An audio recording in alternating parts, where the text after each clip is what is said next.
ساتھ ہلاک کر دینے والے گناہوں سے بچو۔ صحابہ نے پوچھا ہے اللہ کے نبی کون سے ساتھ ہلاک کر دینے والے گناہ ہیں؟ آپ نے فرمایا الشرک باللہ، سب سے بڑا گناہ تو اللہ کے ساتھ شرک کرنا ہے، جو اللہ معاف نہیں کرے گا۔ اگر شرک کی حالت میں انسان مر گیا تو اللہ کیا اس کو جنت ملنے والی نہیں ہے؟ الشرک باللہ، سب سے بڑا گناہ شرک کرنا۔ نمبر 2 والسحر، جادو کرنا۔ آج جادو بھی ہو رہا ہے، آج جادو بھی ہو رہا ہے۔ آج ایک دوسرے سے حسد اور جلن میں لوگ ایک دوسرے کے اوپر جادو بھی کروا رہے ہیں، عورتیں بھی جادو کروا رہی ہیں، مرد بھی جادو کروا رہے ہیں۔ جادو کرنا کرانا حرام ہے۔ اللہ کے نبی کہتے ہیں ہلاک کر دینے والا دوسرا بڑا گناہ جادو کرنا۔ تیسرا گناہ وقتل النفس التي حرم اللہ الا بالحق، اور کسی نردوش کی ہتیا کرنا، کسی بے گناہ کا قتل کرنا، کسی بے گناہ کو قتل کر دینا اور کسی بے گناہ کو مار ڈالنا، یہ تیسرا بڑا گناہ ہے۔ نمبر 4 وَأَكْلُ الرِّبَا، سود کھانا، بیاج کھانا، انٹرسٹ کھانا، اور انٹرسٹ پر لوگوں کو قرضہ دینا۔ 1 لاکھ دے کر کے 1,02,000 لینا، 1,05,000 لینا۔ سود اور بیاج کی جتنی شکلیں ہیں کان کھول کر کے سن لو، اللہ کے نبی فرما رہے ہیں وَأَكْلُ الرِّبَا، سود اور بیاج کھانا یہ بھی ہلاک کر دینے والا گناہ ہے۔ آج کتنے مسلمان ہیں جو سود اور بیاج کا لین دین کر رہے ہیں؟ اور سود کی جب بات آئی ہے تو یہ بھی سن لو کہ جس طریقے سے سود کا کھانا حرام ہے اور سود کا لینا حرام ہے، ویسے ہی سود اور بیاج کا دینا حرام ہے۔ آج بندھن بینک کے نام پر اور بندھن لون کے نام پر آج گھر گھر عورتوں کے نام پہ لوگ لون لے رہے ہیں اور بیاج پر پیسہ لے رہے ہیں۔ یاد رکھو اللہ کے نبی نے بیاج کھانے والے، بیاج کھلانے والے، بیاج کو لکھنے والے، بیاج کی گواہی دینے والے سب پر اللہ کے نبی نے لعنت کی، اور آپ نے فرمایا سب برابر ہیں۔ اس لیے بیاج کے کھانے کھلانے والے کان کھول کر کے سن لے، ہلاک کر دینے والے گناہوں میں چوتھا گناہ اللہ کے نبی نے فرمایا وَأَكْلُ الرِّبَا، سود کھانا۔ نمبر 5 وَأَكْلُ مَالِ الْيَتِيمِ، اور یتیم کا مال کھانا، یہ بھی بہت بڑا گناہ ہے۔ جو بچہ یتیم ہو گیا، جو بچہ انات ہو گیا، جس کا باپ مر گیا، اس کو تو سہارے کی ضرورت ہے۔ ہو سکے تو اس کے کام آ جاؤ، ہو سکے تو اس کی مدد کر دو، ہو سکے تو اس کا سہارا بن جاؤ۔ لیکن کچھ بڑے بے رحم لوگ ہوتے ہیں جو یتیم کا مال بھی ہڑپ جاتے ہیں۔ کان کھول کر کے ایسے لوگ سن لیں، یتیم کا مال کھانے والا اپنے پیٹ میں جہنم کی آگ بھر رہا ہے۔ اللہ نے فرمایا ان الذین یأکلون اموال الیتامی ظلما انما یأکلون فی بطونہم نارا، جو لوگ یتیم کا مال کھاتے ہیں وہ اپنے پیٹ میں جہنم کی آگ بھر رہے ہیں۔ یتیم کا مال کھانے والا جہنم کی آگ بھر رہا ہے۔ اور اگلی چیز فرمایا وَالتَّوَلِّي يَوْمَ الزَّحْفِ، اور جنگ کے میدان میں پیٹ پھیر کے بھاگ جانا۔ جنگ کے میدان میں جو پیٹ پھیر کے بھاگ جائے وہ بہت بڑا گناہ کر رہا ہے، ہلاک کر دینے والا گناہ کر رہا ہے۔ اور 7واں گناہ وَقَذْفُ الْمُحْصَنَاتِ الْغَافِلَاتِ الْمُؤْمِنَاتِ، پاک دامن عورت پر، شریف عورت پر زنا کی تہمت لگانا، کسی پاک دامن عورت کے اوپر غلط کام کرنے کا آروپ لگانا اور اس پر زنا کی تہمت لگانا، یہ بھی بہت بڑا گناہ ہے اور ہلاک کر دینے والا گناہ ہے۔ اور آگے بڑھیے، رشوت کا لین دین بھی بہت زیادہ ہو رہا ہے۔ رشوت لینے والا اور رشوت دینے والا دونوں پر اللہ کے نبی لعنت فرماتے، فرمایا لعن اللہ الراشی والمرتشی، رشوت لینے والے کے اوپر بھی اللہ کی لعنت ہو اور رشوت دینے والے کے اوپر بھی اللہ کی لعنت ہو۔ کسی کا حق مارنے والا، کسی کی زمین جائیداد کو کھا جانے والا، یہ بھی بہت بڑا گنہگار ہے۔ اللہ کے نبی فرماتے ہیں لَتُؤَدُّنَّ الْحُقُوقَ إِلَىٰ أَهْلِهَا يَوْمَ الْقِيَامَةِ، او لوگو تم نے دنیا میں کسی کا حق اگر لے لیا ہے تو اس کا حق دے دو، ورنہ قیامت کے دن تم کو دینا پڑے گا۔ حَتَّى يُقَادَ لِلشَّاةِ الْجَلْحَاءِ مِنَ الشَّاةِ الْقَرْنَاءِ، یہاں تک کہ اگر سینگ دار بکری نے بغیر سینگ والی بکری کے اوپر ظلم کیا ہے، اگر سینگ والی بکری نے بغیر سینگ والی بکری کو مارا ہے تو قیامت کے دن اس بکری سے بھی قصاص لیا جائے گا۔ کسی کی زمین اور جائیداد کو اگر ہڑپ لیا کسی نے تو اللہ کے نبی فرماتے ہیں انما اقطع له قطعة من النار، کسی کی زمین و جائیداد کو ہڑپنے والا اور ناجائز قبضہ کرنے والا وہ جہنم کی آگ کا ٹکڑا لے رہا ہے. وہ یہ نہ سمجھے میں زمین لے رہا ہوں، میں جائیداد لے رہا ہوں، میں پراپرٹی لے رہا ہوں، وہ جہنم کی آگ کا ٹکڑا لے رہا ہے. اسی طریقے سے شراب پینے والا، جو شراب پیتا ہے، اور جب شراب کی بات آئی ہے تو کان کھول کر کے سن لیجئے، جتنی چیزوں کے اندر نشہ ہے، چاہے وہ سگریٹ کی شکل میں ہو، چاہے وہ گٹکھے کی شکل میں ہو، چاہے وہ تمباکو کی شکل میں ہو، نشہ اور جتنی بھی چیزیں ہیں، جتنی چیزوں کے اندر نشہ ہے وہ تمام کی تمام چیزیں حرام ہیں.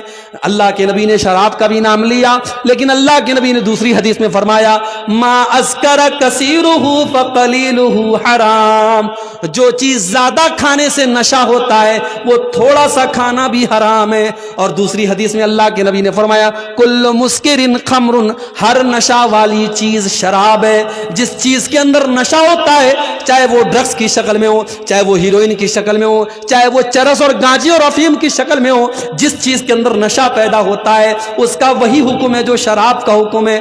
کل مسکر خمر وکل خمر حرام، ہر نشہ والی چیز شراب ہے اور ہر شراب حرام ہے. جو شراب پیتا ہے، اللہ کے نبی نے فرمایا من شریب الخمر، جو شراب پیتا ہے قیامت کے دن اسے جہنمیوں کے پیپ اور مواد کو پلایا جائے گا، اور شراب پینے والے کی 40 دن تک کی نماز قبول نہیں ہوتی. اسی طریقے سے میرے بھائیوں، نماز چھوڑنا بھی بہت بڑا گناہ ہے. جو لوگ نماز نہیں پڑھتے، عبدالغفار صاحب کی تقریر بڑے شوق سے سنتے ہیں. میں آتا ہوں کلیا چک میں، بہت سارے لوگ کہتے ہیں شیخ صاحب پہلی مرتبہ آپ کو ڈائریکٹ سن رہا ہوں، ابھی تک موبائل پر سنتا تھا.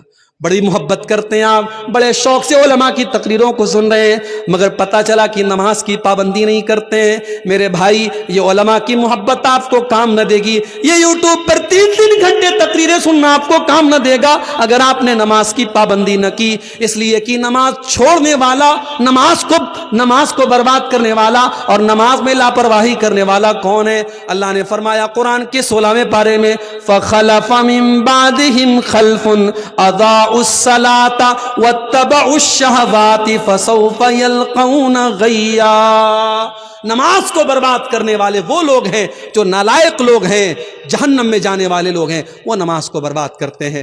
میرے بھائی، جس نبی سے ہم محبت کرتے ہیں، جس نبی کا ہم کلمہ پڑھتے ہیں، اس نبی کو نماز سے بڑی محبت تھی. اللہ کے نبی جب ٹینشن میں ہوتے تھے، حضرت بلال سے کہتے تھے یا بلال ارحنا بالصلاۃ، اے بلال جلدی سے اذان دے دو اور نماز کے ذریعے ہمارے دل کو سکون پہنچاؤ. اور اللہ کے نبی نے آخری وصیت یہ فرمائی، اپنے انتقال کے پہلے آپ نے امت کو یہ میسج دیا الصلاۃ الصلاۃ، اے لوگوں نماز کی پابندی کرو اور اپنے غلاموں اور لونڈیوں کا خیال رکھو. میرے بھائی، نماز کو اگر آپ برباد کرتے ہیں تو قیامت کے دن اللہ کے نبی بھی آپ سے ناراض ہو جائیں گے اور اللہ بھی آپ سے ناراض ہو جائے گا. اس لیے نماز کی پابندی کرو، اور قیامت کے دن پہلا سوال نماز کے بارے میں ہوگا. اللہ کے نبی فرماتے ہیں ان اول ما یحاسب به العبد یوم القیامت صلاته، قیامت کے دن پہلا سوال بندے کی نماز کے بارے میں ہوگا.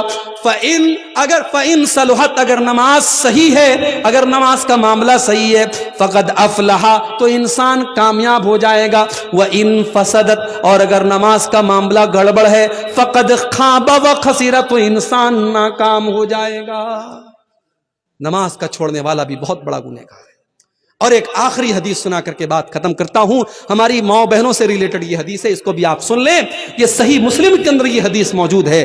اللہ کے نبی فرماتے ہیں کہ میں اپنی امت کے 2 لوگوں کو جانتا ہوں، صنفان من اہل النار لم ارہما، 2 قسم کے لوگ جہنم میں جائیں گے، ان کو میں نے ابھی نہیں دیکھا ہے، یعنی وہ بعد میں آئیں گے، وہ قیامت کے پہلے آئیں گے، وہ قیامت کے قریب والے دور میں آئیں گے.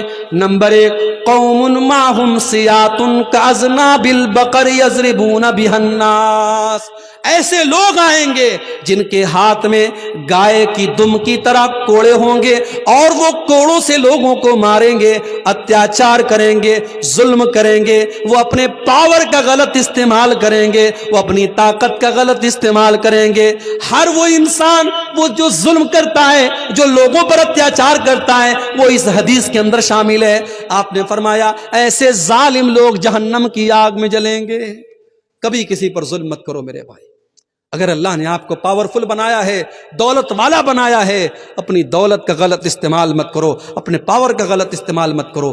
یاد رکھو جس پر ظلم کرو گے اگر اس کے منہ سے بد دعا کی آواز نکلی تو اللہ کے نبی فرماتے ہیں کہ مظلوم کی بد دعا کے درمیان اور اللہ کے درمیان کوئی رکاوٹ نہیں ہے، اس کی بد دعا ڈائریکٹ اللہ کے پاس جاتی ہے، اور مظلوم نے اگر بد دعا کر دی تو آپ کا کام تمام ہو جائے گا، برباد ہو جائیں گے آپ. اس لیے کسی پر کبھی ظلم مت کرنا میرے بھائی. تو یہ پہلی کیٹیگری کے لوگ ہیں جو جہنم میں جائیں گے. اور دوسری کیٹیگری کون ہوگی؟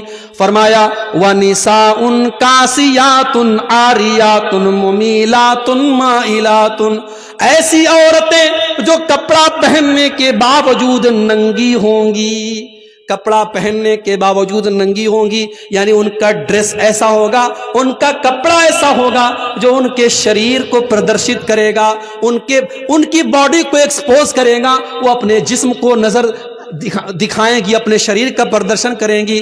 کاسیات عاریات، کپڑا پہننے کے باوجود ننگی ہوں گی. آج کہنے کی ضرورت نہیں ہے کہ آج مسلمانوں کے گھروں میں ایسے کپڑے پہنے جا رہے ہیں. پورا کپڑا نیٹ کا کپڑا ہے، پوری آستین نظر آ رہی ہے، پوری بیک لیس آج جو ہے کپڑے پہنے جا رہے، پوری پیٹھ نظر آ رہی ہے، پیٹ نظر آ رہا ہے، پورا شریر نظر آ رہا ہے، کپڑا پہننے کے باوجود وہ عورت ننگی ہے. اور مسلمانوں کے گھروں میں ایسے کپڑے پہنے جا رہے ہیں.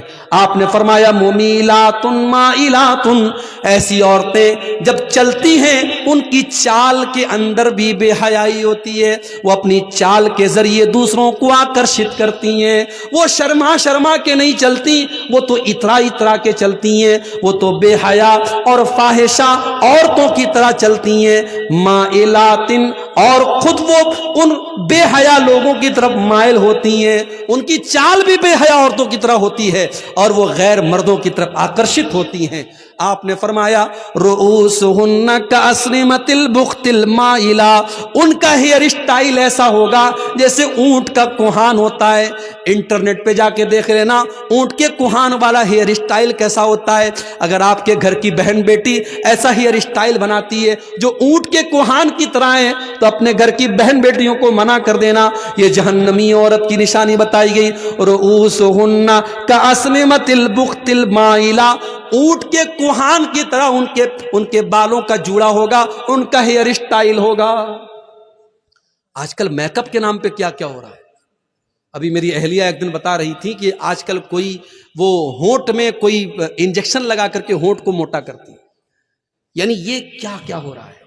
پلک کو جو ہے آئی برو کو بالکل جو ہے برابر کر دیتی ہیں اور اس میں کاٹ چھانٹ کرتی ہے، جبکہ اللہ کے نبی نے متنمسات جو آئی برو کے ساتھ چھیڑ چھاڑ کرتی. ہاں اگر کسی عورت کی آئی برو عام عورتوں کے مقابلے میں بہت زیادہ عجیب و غریب لگ رہی ہے، بدصورت والی کیفیت ہے، تو اس کو وہ صحیح کر سکتی ہے، لیکن خوبصورتی کے نام پر اچھی خاصی اپنی آئی برو کو سیٹ کرنا یہ صحیح نہیں ہے. اور ہونٹ کے اندر انجیکشن لگا کے ہونٹ کو موٹا کرنا یہ حرام ہے میری ماں اور بہنوں. ہاں کسی عورت کے اگر چہرے پر بال آ گئے، ظاہر ہے کہ عورت کے چہرے پر بال نارملی نہیں آتے، تو ان کو وہ ریموو کر سکتی ہے، ان پر ویکسنگ وغیرہ کروا سکتی ہے، مگر نارمل اپنے بالوں میں ویکسنگ وغیرہ کروانا یہ صحیح نہیں ہے. تو فیشن کے نام پر آج بہت کچھ ہو رہا ہے.